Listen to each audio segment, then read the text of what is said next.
Beautiful. Good morning and Shavua Tov. Before I start with all the announcements and everything else, for those watching live the video, today I'll make an exception and I'll devote a few minutes to give over the class in Spanish, since we have a large contingency of visitors from South America and Mexico City praying and learning with us today. And God willing, in 10 minutes, when the next minyan finishes, we'll resume to the class in English. So I apologize in advance if this causes some types of inconvenience, but I hope that the Kahal will understand. The Lighthouse Torah Project, la transmisión en vivo del Lighthouse, dedicada Le'ilui Nishmat Deborah Feige Bat Shemuel, Hora Deborah Bat Shemuel, adicionalmente para la refuá Shelema de Menahem Mendel Ben Sarabasha y Hana Bat Shani, dentro de los Jolim del pueblo de Israel. Amén. Estamos unas horas después que acabó el ayuno de Tisha B'Av.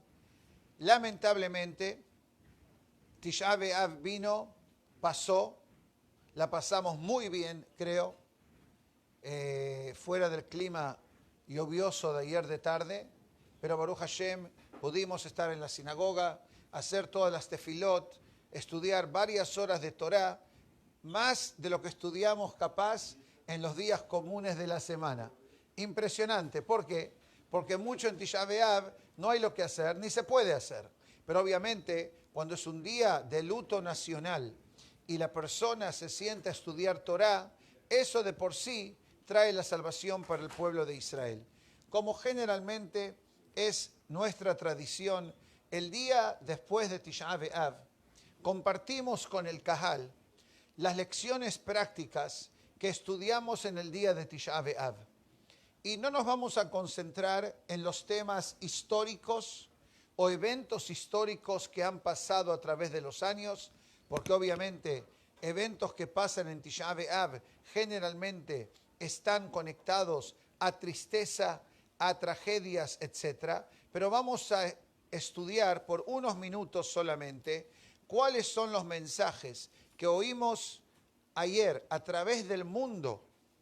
Más de 700 sinagogas a través de todo el mundo estudiaron lo mismo que estudiamos nosotros ayer de tarde aquí. Más de 50.000 personas viendo los videos de la fundación del Hafetz Haim, que tiene solamente una meta y una meta única: cómo tener una vida mejor, cómo vivir con paz, con armonía, con tranquilidad, con hermandad, con amor, con cariño. El tema de ayer, que hemos oído, creo que 3 horas continuas de estudio de Torah a la tarde. Eso es aparte de lo que estudiamos a la mañana. Los que reciben nuestras clases diarias lo recibieron vía WhatsApp y vía email. Pero hoy vamos a hablar del tema principal de la lección de Tisha B'Av. Yo tengo esto aquí, que es un panfleto que fue dado ayer. Si quieren, esto está en la mesa de afuera, dentro de un magazine en plástico. Tiene una tefilá que yo di una clase de ella la semana pasada, y este mensaje lo voy a traducir para el beneficio del Kahal. Antes que uno hable, que piense cómo yo me sentiría si alguien habla de mí de esa forma. En inglés se dice, think before you speak. Piensa antes de hablar. Lamentablemente, la lengua es más ágil que el cerebro muchas veces. Porque si uno verdaderamente pensaría antes de hablar, uno hablaría más calmado, uno mediría más las palabras y uno pensaría 2 veces el lema de este año: ¿cómo yo me sentiría si alguien habla de mí de esta forma? Y ese fue el mensaje universal que ayer, a través de la Fundación de Estudio del Hafetz Haim, para el buen vocabulario y el buen mensaje bucal, mejor dicho, de cada yehudí fue entregado. Imagínense que varias historias han sido contadas con gente que estaba a punto de perder trabajos, matrimonios que estaban a punto de destruirse solamente por los mensajitos, como dijo el mensaje ayer, como chat de WhatsApp y posting de video o en social network. Cosas que hoy para el mundo físico es muy normal. Hoy decimos palabras que ni sabíamos que existían en el vocabulario. Hazlo un posting, hazlo chatting, let's share the file, social media, platform, Twitter, WhatsApp, Snapchat, Instagram, Facebook. Todas estas palabras que decimos hoy, hace 10 años, ¿quién las sabía? Pero hoy, ¿cómo? Me dijo el otro día, una persona me dijo el otro día a mí, tengo muchos amigos. Le dije, ay, qué lindo. ¿Y dónde están tus amigos? En Facebook. Eso no se llama tener amigos. Vamos a ser honestos. ¿Qué significa tener amigos?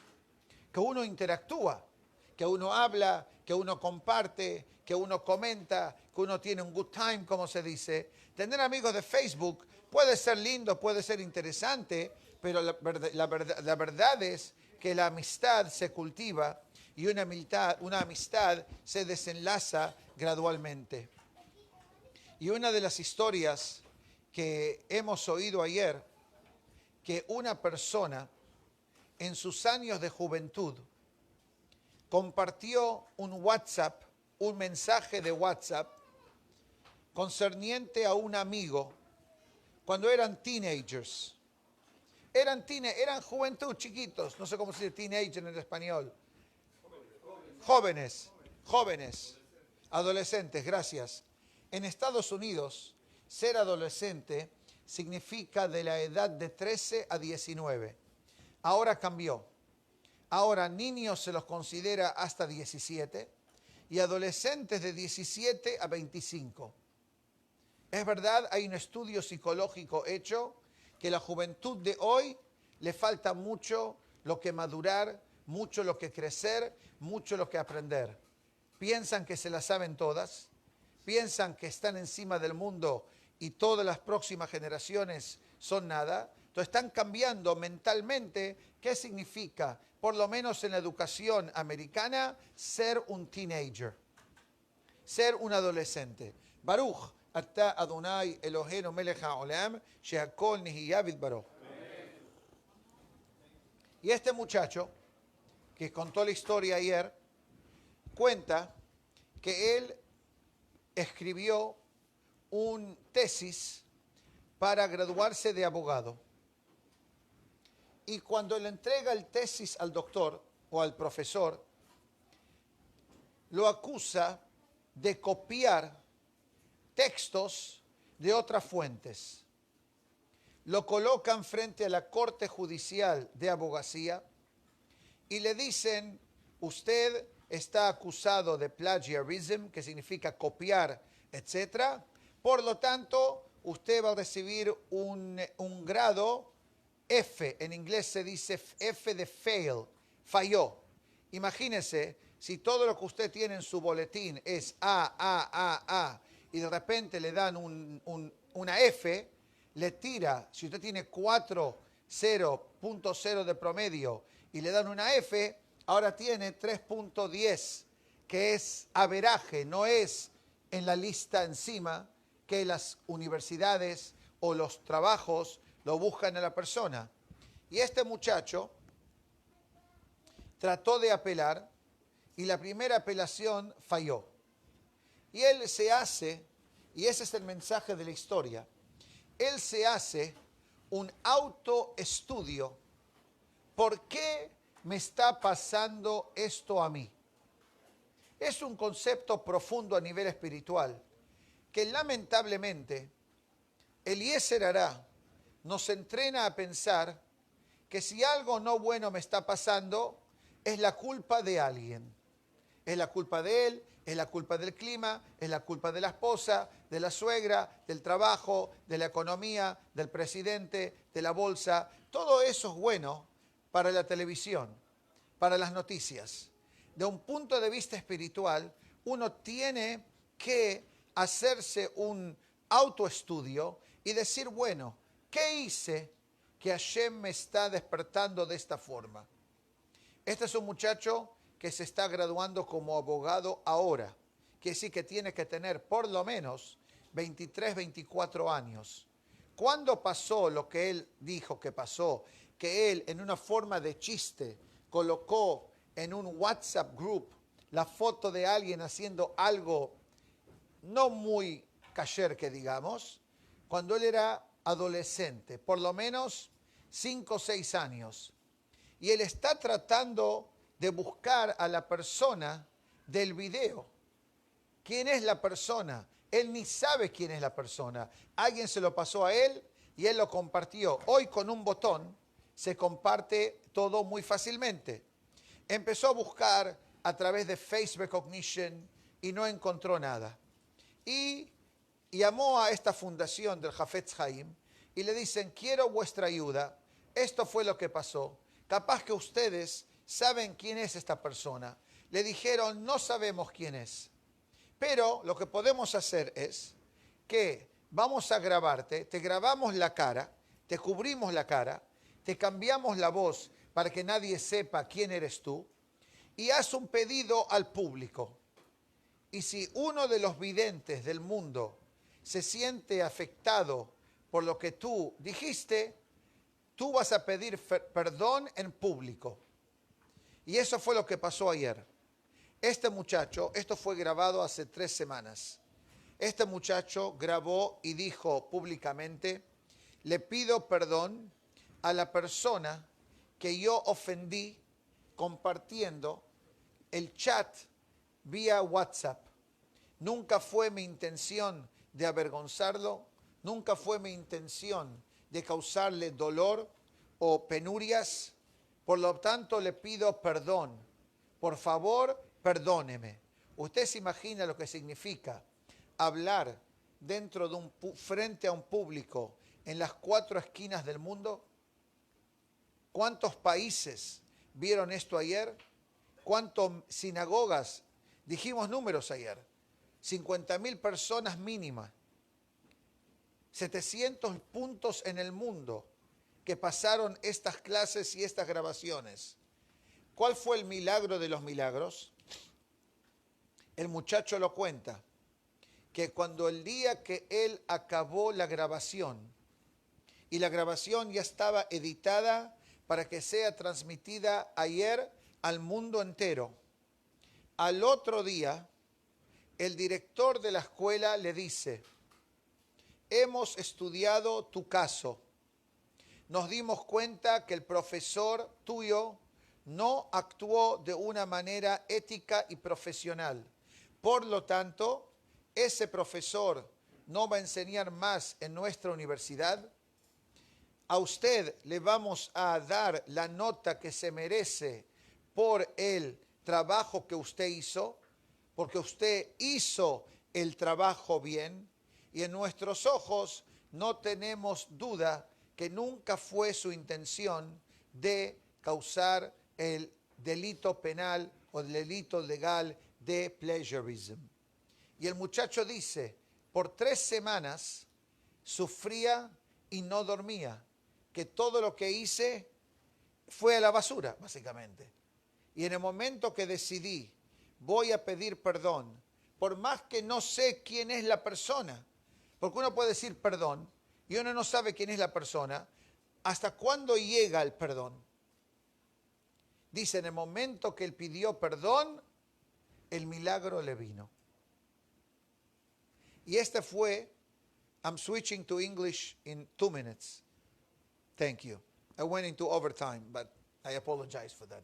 Entonces, esto fue, en parte también, parte del mensaje de ayer.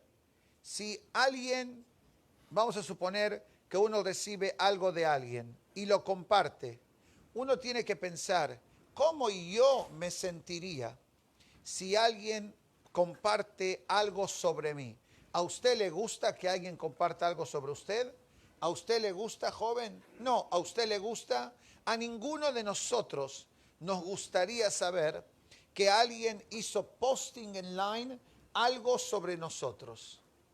Dice, si la persona llega a pensar 2 veces antes de compartir o antes de postear cosas que no es un shiur de Torah, te comparto deseos para Shana Tová, Hazaku Baruch, te comparto este shiur que me encantó, Hazaku Baruch, te comparto una foto del cótel, Hazaku Baruch. Pero cuando uno comparte cosas que son Haz Shalom, negativas o inapropiadas concerniente a otra persona, el factor de vergüenza se activa.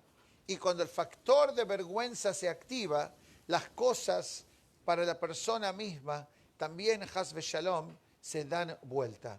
Por lo tanto, esperemos que el zehut de tanto estudio de Torah y tefilá y todas las cosas que hemos observado a través de estas 3 semanas de Ben Hametzarim, que Be'ezat Hashem se conviertan para cosas positivas y saludables para todo el pueblo de Israel. Amén.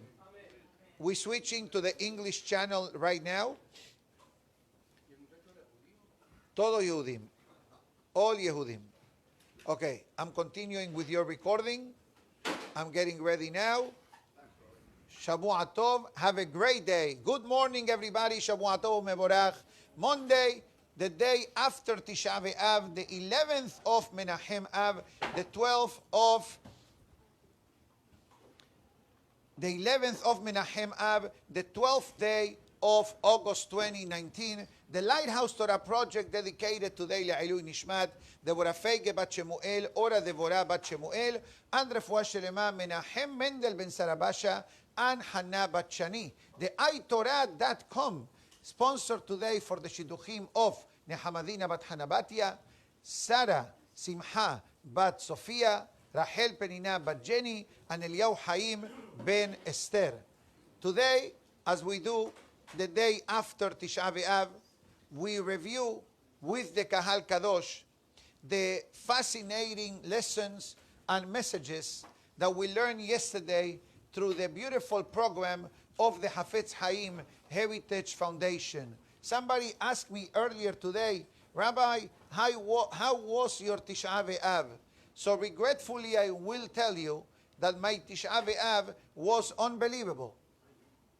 Was unbelievable.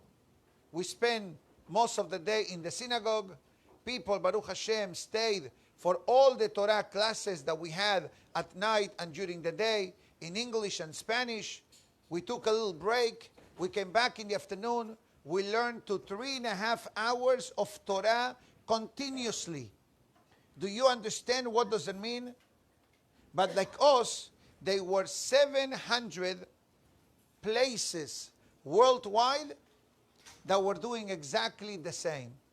I don't know how many countries, I don't know how many thousands of Yehudim that gathered themselves throughout the day, throughout the night of Tisha B'Av to follow the magnificent lessons of the Hafetz Haim Heritage Foundation. That year after year, they outdo themselves in the beautiful program that they provide. They are not the only ones.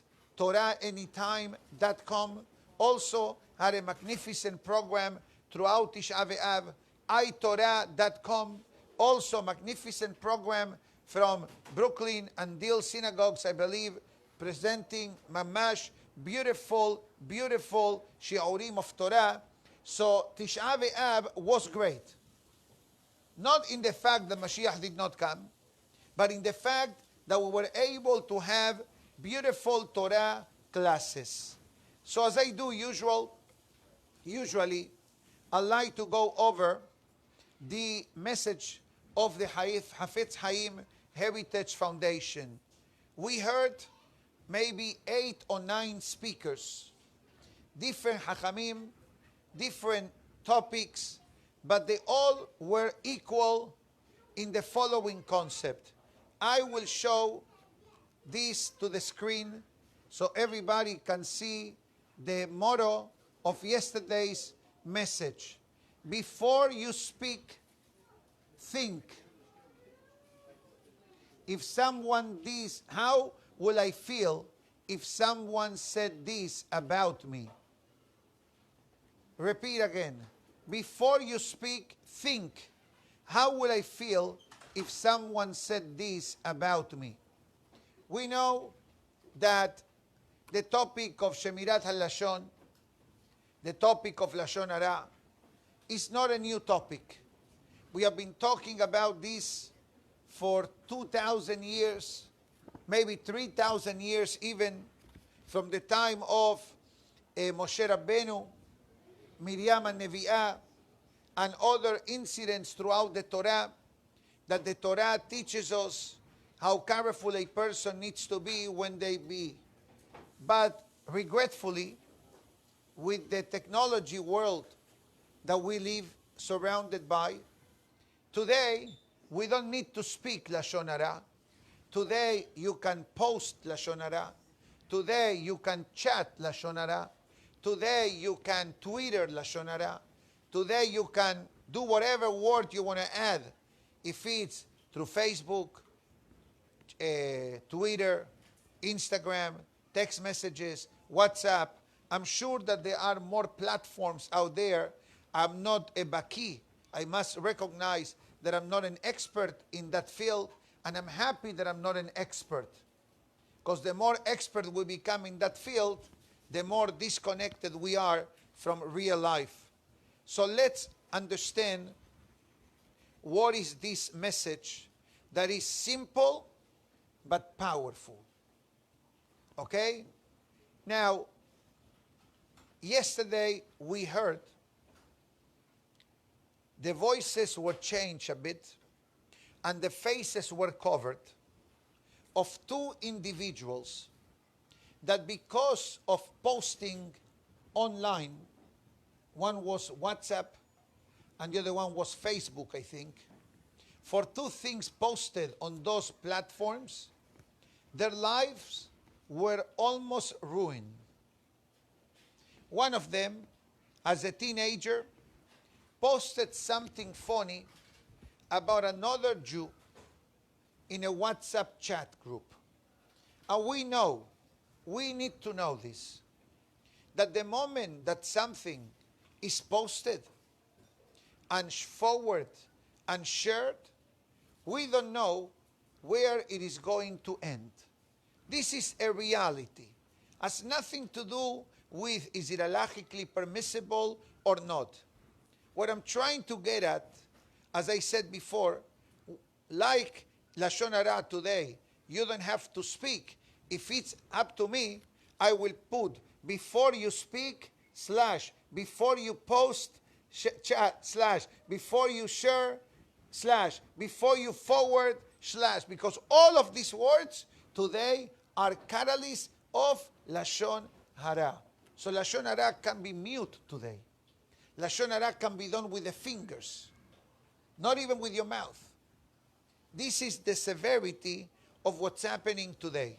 So this young man professionally was experiencing a setback that when he was about to graduate from law school, in one of the theses and documents that he sent to the professor for reviewing and grading, apparently the professor took 6 months to answer and to give a grade for this document, which the young man wasn't happy, because when you present a document to a school professor, to a college professor, you want to have it back quickly so you can fix it and earn extra credit so your GPA doesn't go down. But this professor regretfully sent back the document to this student, and apparently there was a technical dictation or grammar that the young man forgot to put in the document, and the professor accused him of plagiarism. Plagiarism, I'm not sure how to say that in Spanish, but basically they copy a text from someone without quoting the source. And the young man was far away from that. He begged the professor remained very hard, and it says, the only option you have is to appeal to the judiciary board of the college. And the young man wasn't feeling good with himself, and he started to talk to HaKadosh Baruch Hu. And he said, Borei Olam, why is this happening to me? What did I do? I pray every day, I learn Torah, I treat people respectfully. He's thinking and he's thinking and he's thinking. And we have a concept in Judaism known as midah keneged midah, measure for measure. There is such a thing in Torah. So this young man says, if the problem that I have is what something that I wrote for the school, so my tikkun needs to be something to do with writing.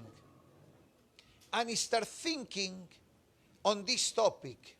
Did I ever wrote about someone? Did I ever email about someone? Thinking and thinking and thinking, he says, now I remember. I forward a WhatsApp message about another Yehudi that was doing something embarrassing. Now the brain is thinking, okay, now I realize, he says, that I did something that I hurt someone. How much was the pain of the victim? We don't know. Today, that can follow under the banner of bullying. You know, although this is not exactly bullying, bullying is worse, but in those realms, now we have a problem. We may see the problem of a mistake done when he was a teenager. Now, this is 7, 8 years later. Go find this person. You know the FBI that you have face recognition in your cell phone to match the face of this fellow? And who knows if the person looks the same 7 or 8 years later. He's tried to search online. Nothing. Nothing, nothing. Finally, he decided to contact the Hafetz Haim Heritage Foundation, which is a foundation based on the writings of the Hafetz Haim, creating awareness on mankind, especially Yehudim, and education in schools, etc., how to live a better life through the power of speech. And to make a long story short, he picks up the phone and he says, I made an avon 8 years ago. I need your help to fix the damage that I caused to this person. They said, we are very impressed with your desire, but how we can help you? He says, I don't know. Check on your files. Maybe someone called to complain, to forgive someone. They call them back a few days later. Say, listen, we searched through our system. We don't find nothing related to the WhatsApp message that you forwarded several years earlier. But they said to him, what we can do is to give you the opportunity to go public with your story and to ask for forgiveness publicly. Maybe someone in the world who is watching this video may know or may recognize more or less what was the WhatsApp, and hopefully that person may know who the victim was, and then we can facilitate for you to ask for forgiveness, which is the proper thing to do. It takes a lot of courage, it takes a lot of irat shamayim, but it takes a great merit. To make a long story short, and you need to know, this recording of yesterday wasn't recorded yesterday, was recorded a few weeks ago. And the young man continues. The day he finished the recording for the Hafetz Haim Heritage Foundation, he says, as I'm heading to the synagogue to pray Shaharit, he gets an email from the dean of the college. Message number 1 said, we are going to regrade your paper. We realize that you never had the intention of committing this legal transgression, so to speak. We see that you are an honest and a diligent student, so we are going to regrade the document. Message number 2, by the way, we remove the college professor from the class. He's no longer teaching that class. He was at fault. The teacher acted in an extreme negative way. Nowhere it's written or allowed to keep a document 6 months in your email system, and the night before the grading period, you drop this bombshell on the student, not giving him the tools to defend himself. And he said this yesterday, and I believe that we all agree that the moment that he started to make the soul searching of why this is happening to him, and the moment, and I ask you the following question, do you know what it means to ask for forgiveness in front of 50,000 people? And recognizing an avon made 7 years ago? Yes, it is an avon, by the way. To post something negative about someone is an avon. Many averot, by the way, not only one. So we have no doubts that the salvation came to him when he recognized the mistake made by apparently an inappropriate mehila, a childish WhatsApp, but there was nothing childish about it because it affected someone's life.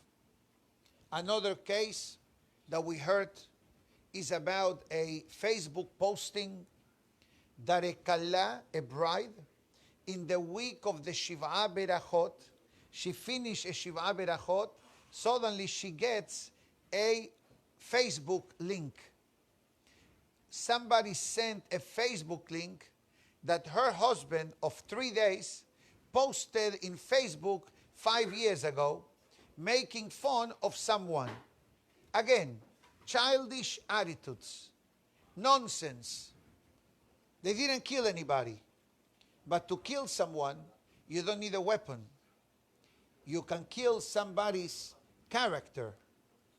So when she sees this, imagine yourself, she is married to this guy 3 days only. He is embarrassed. She is embarrassed. And they are heading to a Shiv'a Berachot.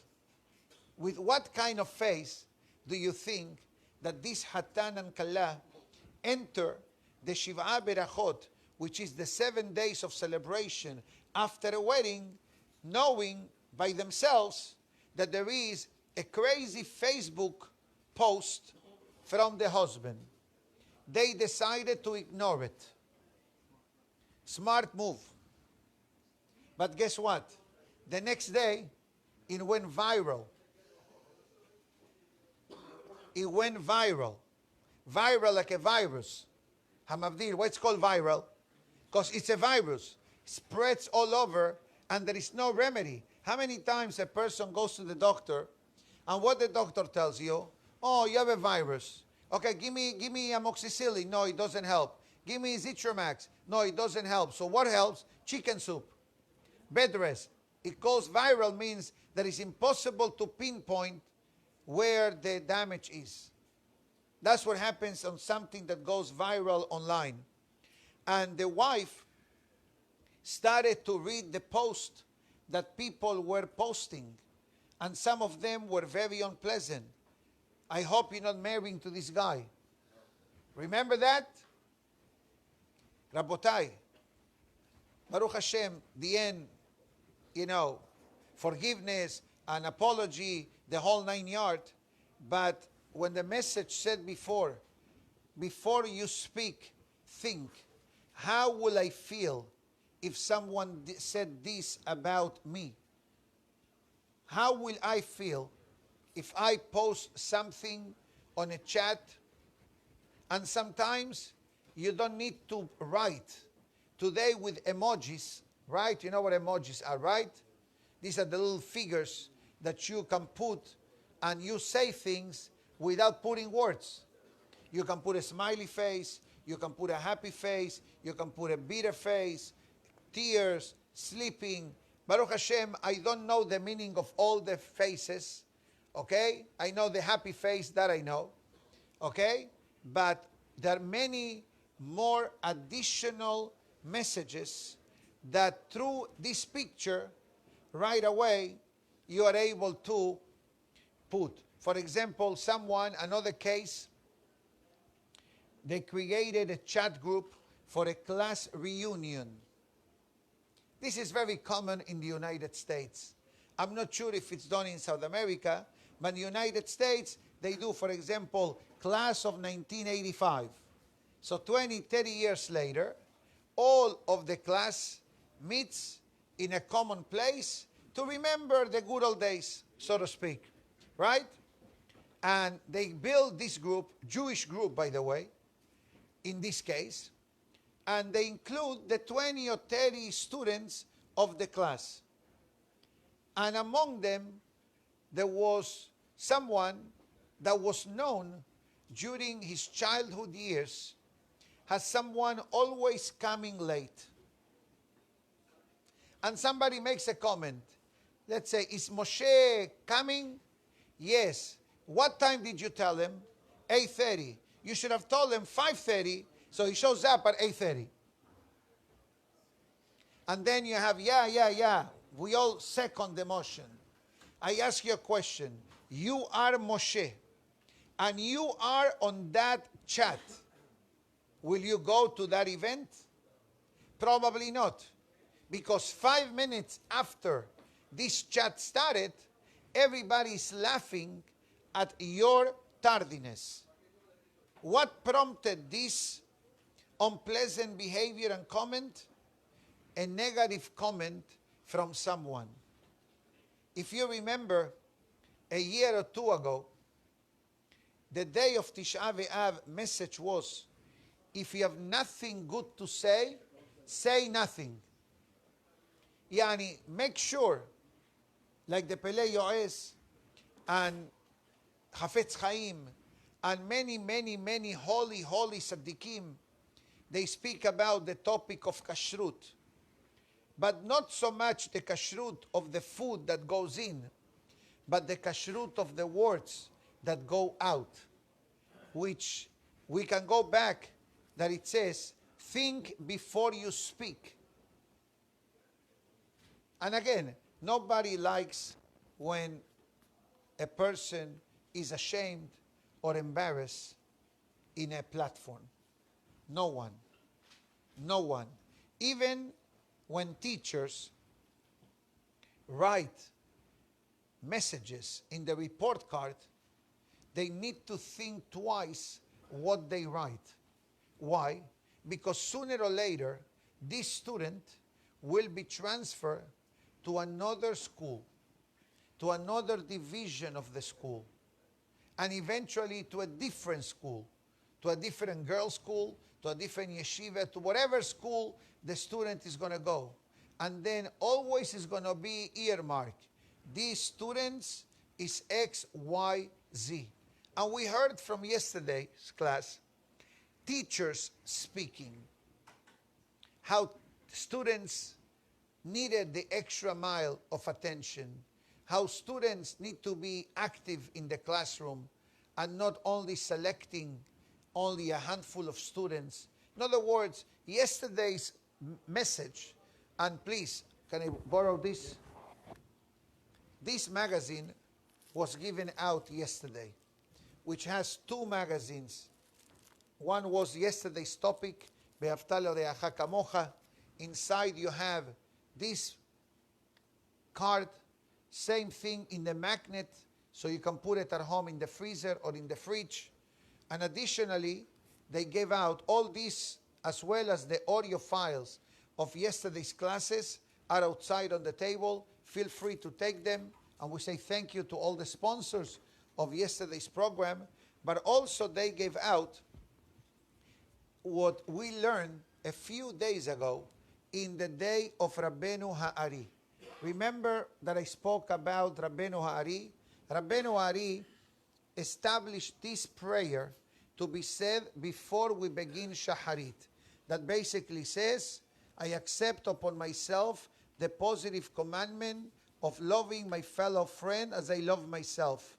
And obviously, the question that we asked then was, how is it possible that a person can reach such a level? How can I love you and the way I love myself?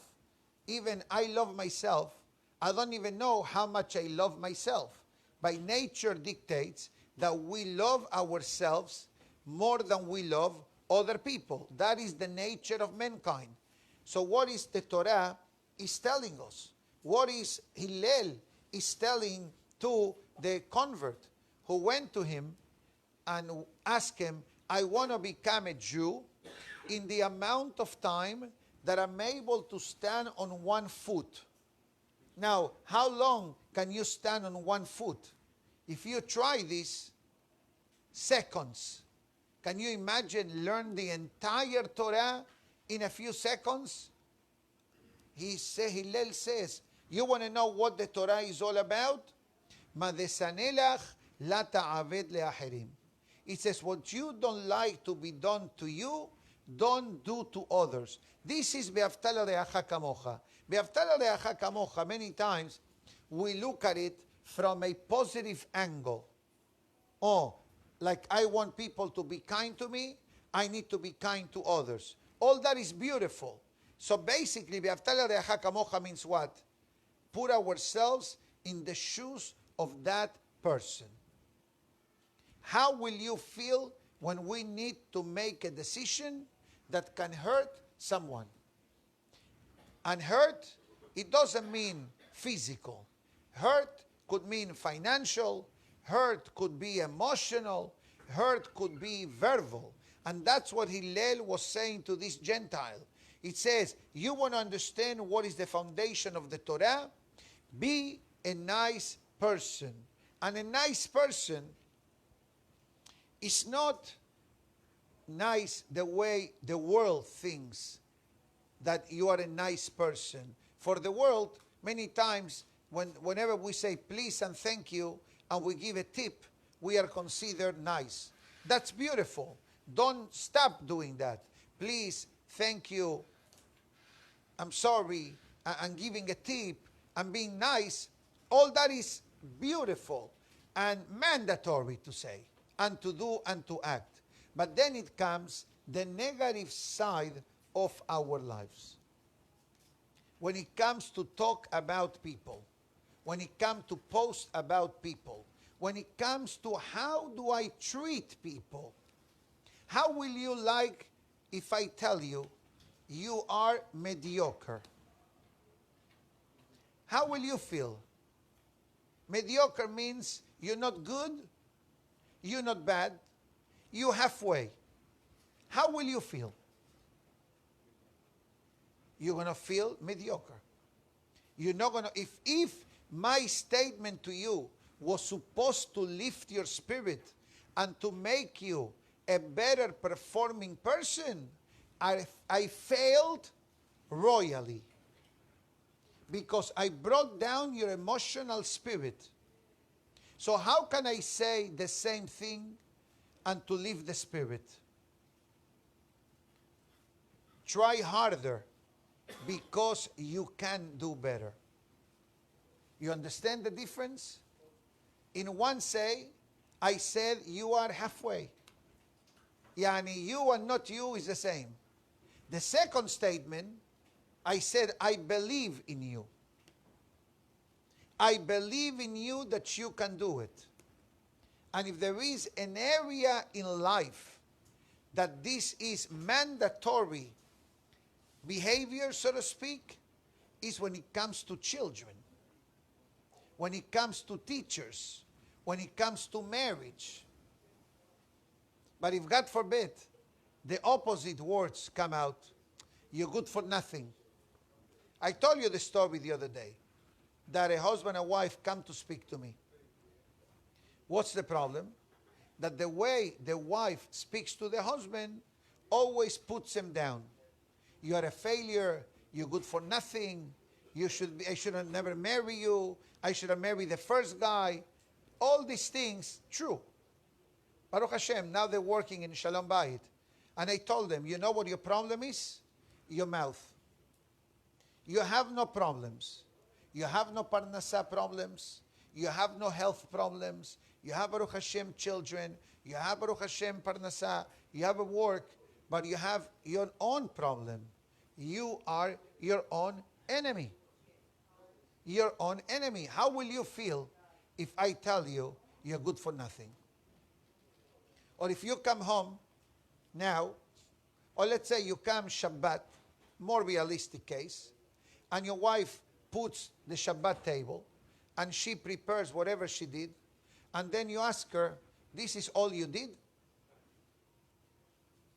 How will she feel when you say this? Tisha B'Av guaranteed. And not because last Shabbat was Tisha B'Av. Because words can lift the spirit of the person. I tell you now, as a person and as a rabbi, that many times I have to put out fires that happens between people only through the way and the choice of words you utilize in interacting with people. You can say the same thing in a positive way. And guess what? You know, I'll tell you a story. Haim Tovim. I tell you a story that I heard yesterday. Some of you probably heard this if you were in yesterday's class, concerning two great rabbis, great Hachamim in Eretz Israel. They are heading from Jerusalem to Bnei Brak. I think was Rabbi Kanievsky and Rabbi Shlomo Zalman Auerbach. Tzaddikim, top line. Then I'll tell you a story about the Baba Sali and a story about Rav Bakshi Doron. Stay tuned, because these stories are going to change our lives. I usually don't say a lot of stories, but yesterday's stories that I heard, they must be repeated to understand what does it mean to feel for another Jew, to feel the pain and to feel the happiness. Maybe I'll tell you 4 stories. To have time for 4 stories? Let me write the codes so I know the stories, how they went.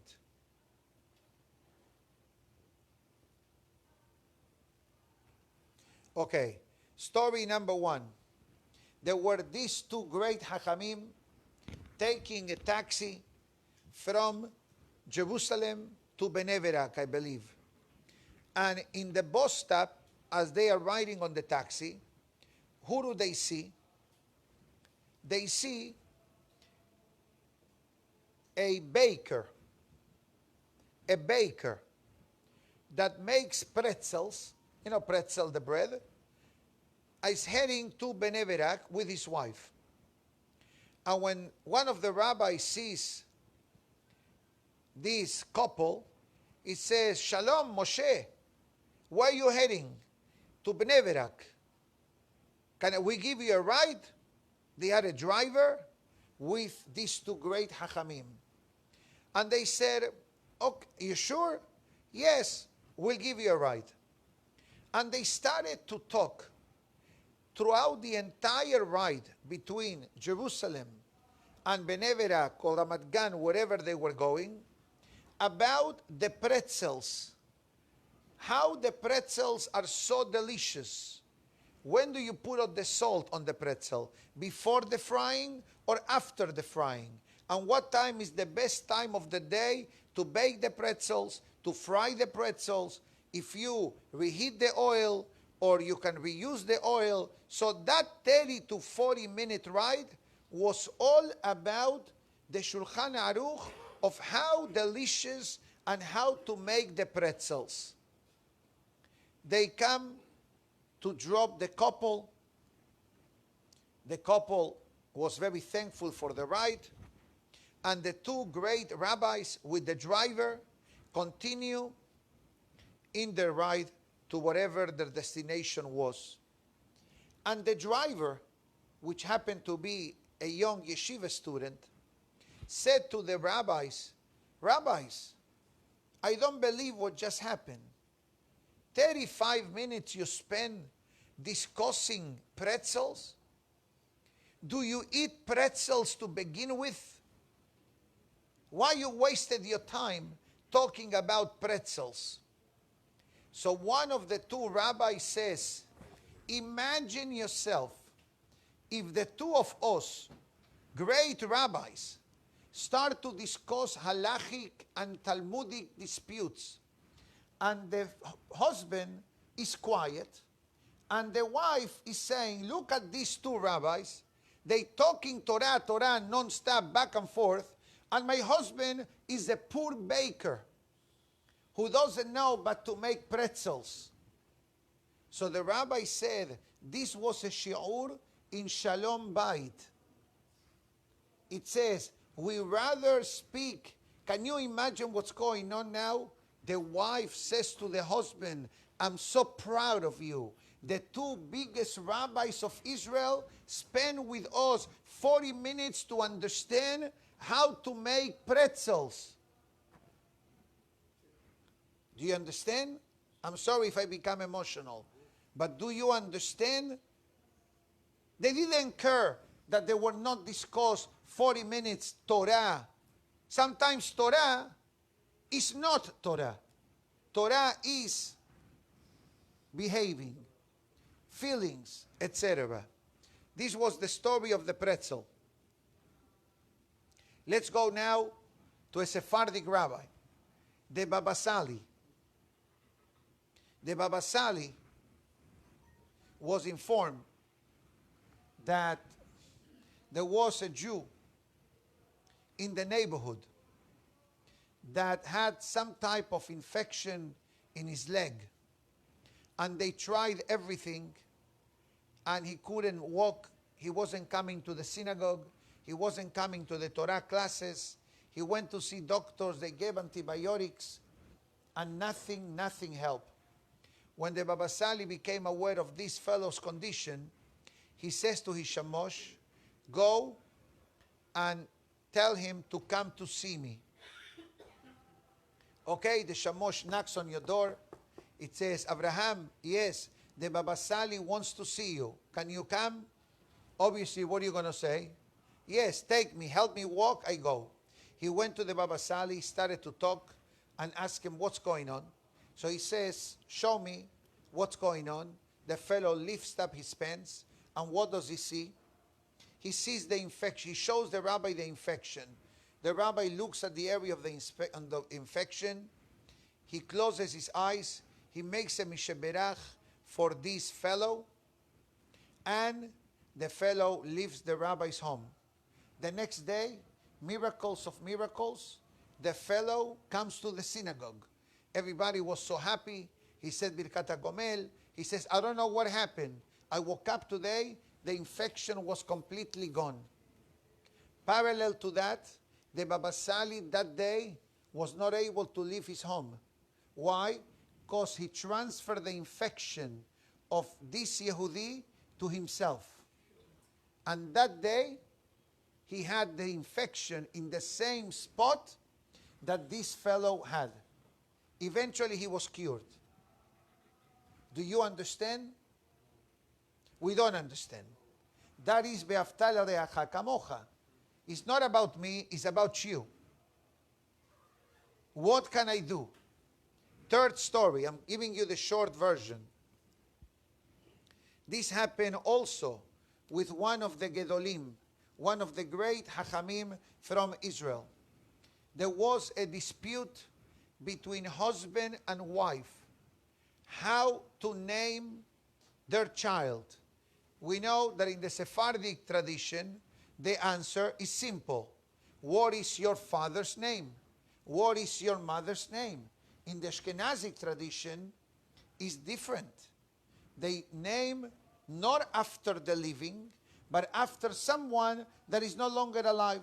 So the husband wanted to honor someone, and the wife said, no, I don't want to honor that person because I don't think that he was so holy as you say. Has v'shalom. You should never speak about a dead person in a negative way. It's forbidden, because we may be activating judgment against that neshama, even after their passing. Even good, the Hafetz Haim says, it needs to be measured. So the wife and the husband said, you know what? We need to go see a great Hacham. Both of them, imagine yourself, the rabbi sits on this side of the table, husband and wife sitting in front of me, and the rabbi listens to the question, and the rabbi starts asking, what name do you want to give? So the husband says, Haim. Haim. And what name would you like to give, ma'am? Moshe. So most of us will say, come on, Haim Moshe. The rabbi says, where do you live? We live, let's say, in this neighborhood. Let's say Aventura. And where do you live in Aventura? Oh, I live, let's say, Tembury Towers, for example. And what floor do you live in Tembury Towers? 7th floor. Okay. The rabbi says, you know what?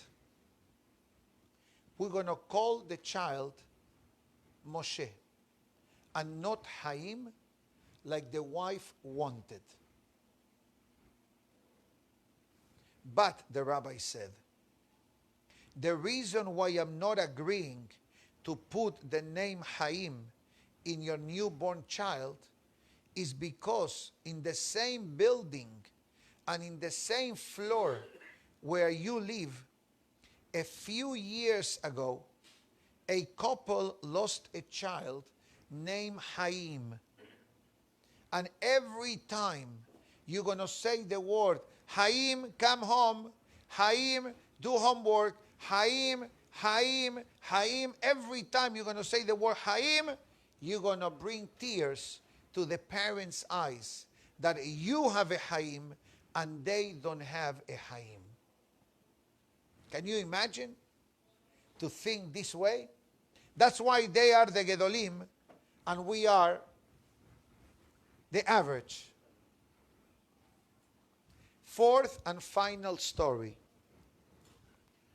Unbelievable story. This story happened with the Rishon LeZion, Hacham Eliyahu Bakshi Doron. Hashem should give him refuah shelema.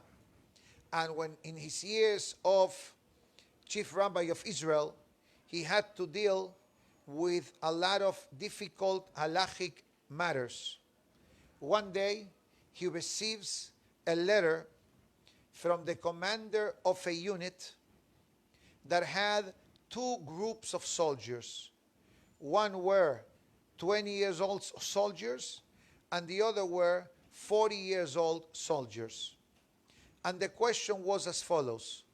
There is an argument between these two groups, and the debate is entering Jenin.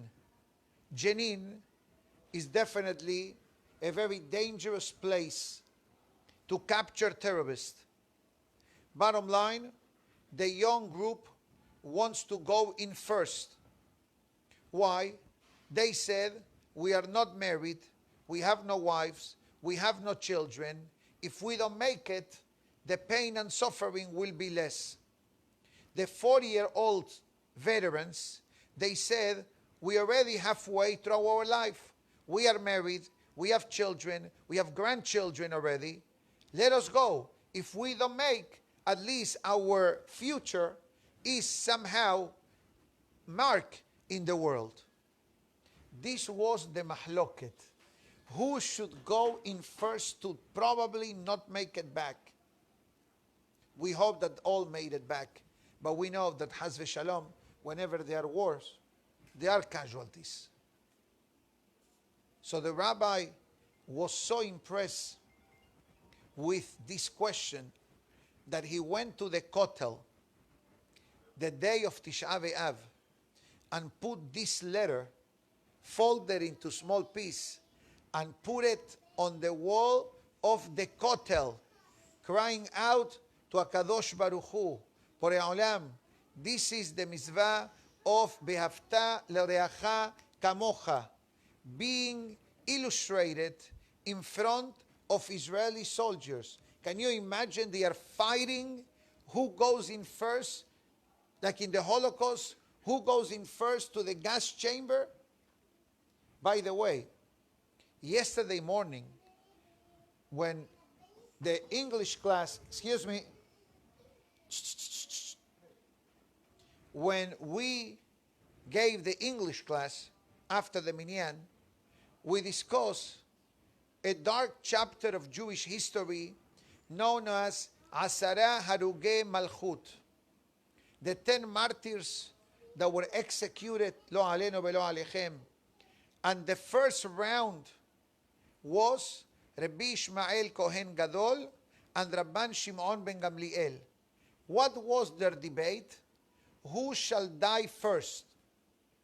Rabbi Ishmael says, I'm a Kohen Gadol, I should die first, he says. So I don't see the passing of Talmidei Chachamim. Rabban Shimon ben Gamliel says, I should live first. Huh? I should live, I should die first. This was the debate prior to their execution. Eventually, Rabban Shimon ben Gamliel was the first one to go, and after that, Rabbi Ishmael Kohen Gadol. But I don't want anyone to walk out of the class with a sad story of the 10 martyrs. I want you to think in all the messages that we heard today, and these 4, I gave you the stories in a very short fashion. I went straight to the point because each story took maybe 5 to 6 minutes. But I tried to make everything in a compact fashion to deliver the powerful message of yesterday.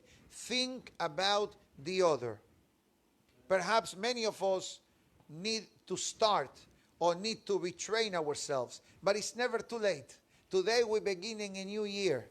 Today we begin the day after Tisha B'Av. So Be'ezat Hashem, by resetting our mind, our fingers, our chattings, our postings, whatever you want to call it, in a more proper, kosher, Torah-oriented way, we minimize the pain and suffering of others.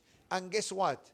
The more we minimize the pain and suffering of others, the more Hashem blesses us with a tremendous amount of kindness. And the more kindness we have, the more our own pain and suffering also diminishes day after day. My dear friends, have a great day, everybody. Shavua Tov. Baruch Adonai Le'olam.